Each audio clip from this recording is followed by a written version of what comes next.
Moving on, let's talk about configuring an open source database. So we're going to look at something called MySQL. Okay, you can define most of MySQL's configuration parameters in the my.cnf file, which may be located in either the /etc or /etc MySQL directory. Okay, guys, in order to see these directories again, you're going to have to install MySQL -server. Okay, so you would just do a yum install MySQL SQL-server. All right. So take note, the Linux distribution may only allow MySQL Server to listen on the 127.0.0.1 localhost address. This is sufficient if the database and application that use it is on the same server. To allow access from remote clients, you will have to let it listen to the IP address of your network interface. The bind address directive in the MySQLd section of the my.cnf file governs this action. In this case, MySQL is listening on the address 192.168.1.100. MariaDB, the configuration files and binaries for MariaDB are mostly the same as MySQL. Okay, so it's a very similar thing as MySQL. For example, both use a configuration file called my.cnf. Even the daemon binary is called MySQL. Okay, this is done to ensure people can mostly easily migrate from MySQL. The default configuration file is a little too liberal though. It should not be used in either testing or production. If you are just playing around with it and learning the software, guys, however, that should be fine, okay? If you're just going to kind of mess around with it and test some of the stuff over, that's fine. Otherwise, I wouldn't really use it. It's a little too liberal. The MariaDB installation includes several configuration file templates that can be used to quickly configure the server.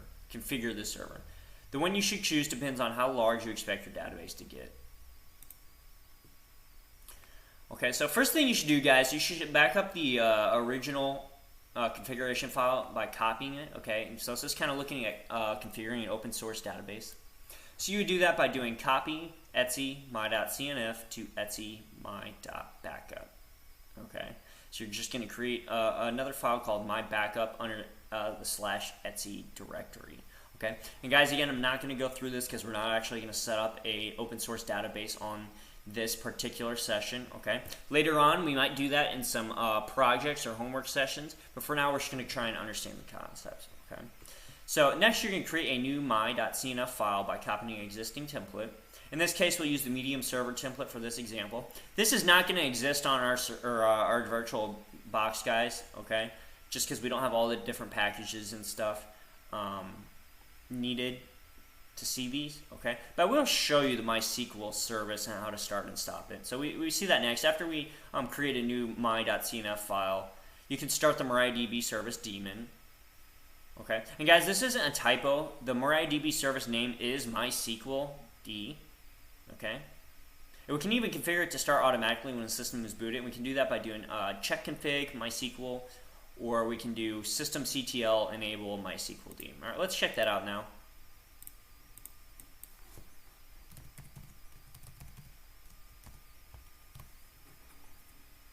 Get logged in here. Maybe. Is he gonna? There we go. Clear my screen here. So first, let's do service MySQLd status. Okay. And guys, service is kind of an older form of systemctl. They both do the same thing. They're just set up differently.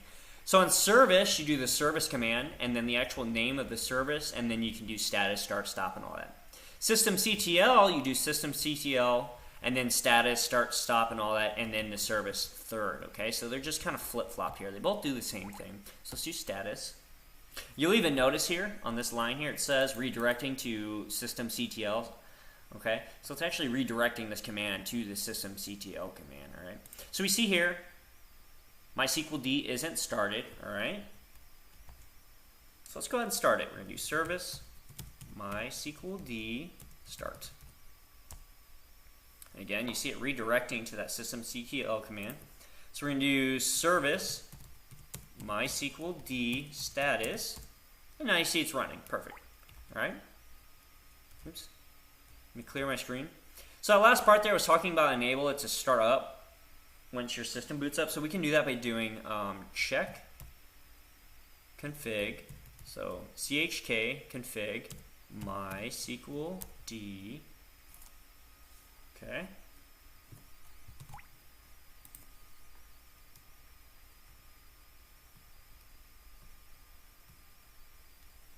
And then we would do on. Okay.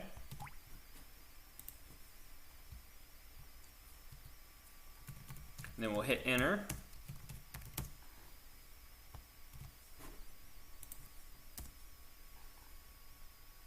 And you're going to notice it says forwarding request to systemctl enable MySQL d.service. Okay. So again, this service command is just kind of getting forwarded to the systemctl command.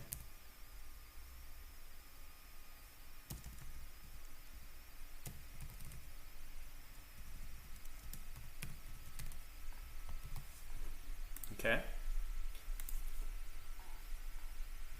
So we'll notice it's still when we do service MySQL d status, it's still started. Okay, now it's just enabled to start up automatically when we start our machines. Okay, let's clear that. Let's go back to our PowerPoint here.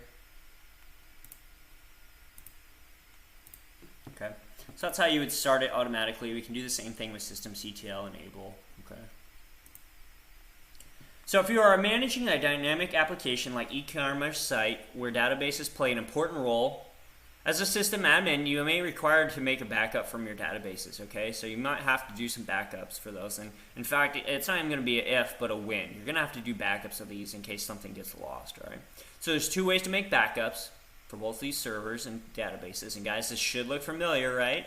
So we have a periodic and incremental backup. Remember, periodic means we're just going to back up the whole thing maybe once a week, nightly, whatever the case may be. Incremental means we're going to do certain parts of this system at a time, okay? Guys, take note, it's common practice to set up scheduled tasks or cron jobs for making daily, weekly database backups, okay? So, and it's actually encouraged to do that. You want to automate your job as much as you can, right? So you might schedule or set up a cron job to do these tasks nightly or weekly or even monthly.